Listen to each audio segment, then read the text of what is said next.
कैसे हो आप सभी लोग। तो उम्मीद होगा कि आप लोग सब सही होंगे। और आज मैं आप लोगों के लिए लेकर आई हूँ भाषा और बोली में अंतर क्या है। भाषा और बोली में अंतर क्या है, ये अक्सर एग्ज़ामों में पूछा जाता है। और सबसे महत्वपूर्ण ये है कि आपके एमए में ही लगा है। भाषा एवं हिंदी भाषा एवं भाषा विज्ञान जो है वो आपके एमए में लगा है, एमए फोर्थ सेमेस्टर में लगा है। तो क्या पता अभी एग्ज़ाम होने वाला है एमए का, तो इसलिए मैं उन लोगों के लिए लेकर आई हूँ जो भाषा और बोली में अंतर नहीं जानते हैं। और मैं भाषा और बोली में बहुत आसान सा अंतर बताऊँगी ताकि एग्ज़ाम में आप कर सको और बहुत जल्दी याद कर हो जाए। ठीक है, तो मैं सबसे पहले बताऊँ कि पहला पॉइंट है, भाषा का क्षेत्र व्यापक होता है। अर्थात कहने का मतलब ये है कि जो भाषा भाषा का प्रयोग होता है वो व्यवहार अधिक दूर तक संभव है। ठीक है, जबकि बोली का क्षेत्र सीमित होता है। बोली का जो क्षेत्र होता है वो अधिक दूर तक प्रचलित नहीं रहता है, वो सीमित रहता है। भाषा में साहित्य प्रचुर मात्रा में होती है। ठीक है, भाषा में क्या होता है, जो साहित्य होता है वो प्रचुर मात्रा में होता है। बोली में साहित्य का प्रभाव होता है। ठीक है, भाषा में साहित्य प्रचुर मात्रा में होता है। वहीं जो बोली है, बोली में साहित्य का प्रभाव होता है।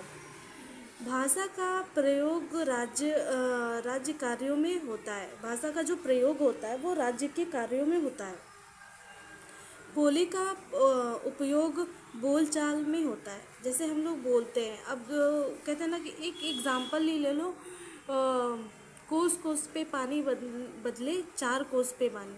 तो हो जाता है कि आप जैसे आप बढ़ते हो, क्षेत्र से आगे बढ़ते हो, तो आपकी भाषा भी बदलते जाते हैं। ठीक है, तो इस तरीके से भाषा का प्रयोग भी बोलचाल में ही होता है और कहीं नहीं होता है।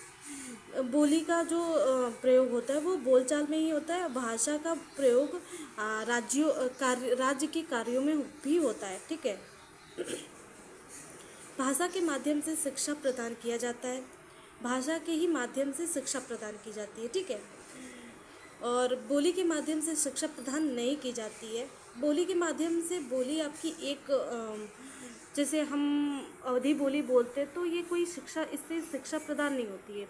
अवधि बोली अगर हम बोलते, मान लीजिए अगर हम सीतापुर में हैं, लखनऊ में हैं या बाराबंकी इधर कहीं हैं, आसपास में है, तो इस जगह पे अगर अवधि भाषा बोली जाती है तो इसमें अवधि भाषा में आपकी पढ़ाई नहीं होती। आपकी जो भाषा है हिंदी, उसमें पढ़ाई होती है आपकी। तो शिक्षा प्रदान जब किया जाता है तो कहते हैं ना कि जब शिक्षा लेने जाते हैं तो आपको हिंदी में ही शिक्षा, चाहे आप जहाँ से भी हो, अगर बिहार से हो, भोजपुरी बोलते हो, तो कोई ज़रूरी नहीं है कि आप भोजपुरी में ही पूरा शिक्षा लोगे।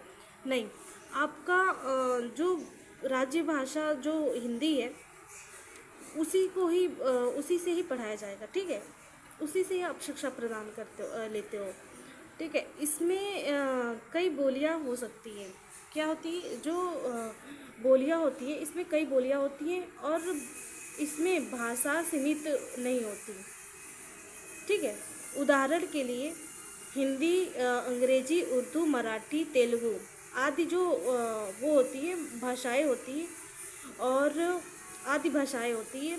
और उदाहरण में जो बोली है, उदाहरण में हरियाणी, खड़ी बोली, भोजपुरी, पैथली, अवधी आदि जो बोलियां हैं वो आती हैं। ठीक है, भाषा के दो रूप होते हैं। भाषा के दो रूप होते हैं, एक मौखिक और एक लिखित।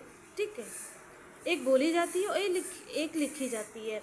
और बोली के एक ही रूप होते हैं, कौन से? मौखिक होते हैं। तो गाइस, वीडियो समझ में आए, वीडियो पसंद आए तो लाइक और सब्सक्राइब करिएगा। और कमेंट में मुझे कोई भी क्वेश्चन हो, कोई भी प्रॉब्लम हो, आप मुझे बता सकते हो। मैं आपके लिए हर टाइम अवेलेबल रहूँगी और मैं आप लोगों के लिए हमेशा क्वेश्चन का आंसर लेकर आऊँगी। तो गाइस, वीडियो पसंद आए तो लाइक और सब्सक्राइब करिएगा और शेयर भी करिएगा। बेल आइकन की घंटी भी दबाइए, प्रेस करिएगा ताकि सबसे पहले नोटिफिकेशन मेरा आपके पास तक पहुँचे। ठीक है।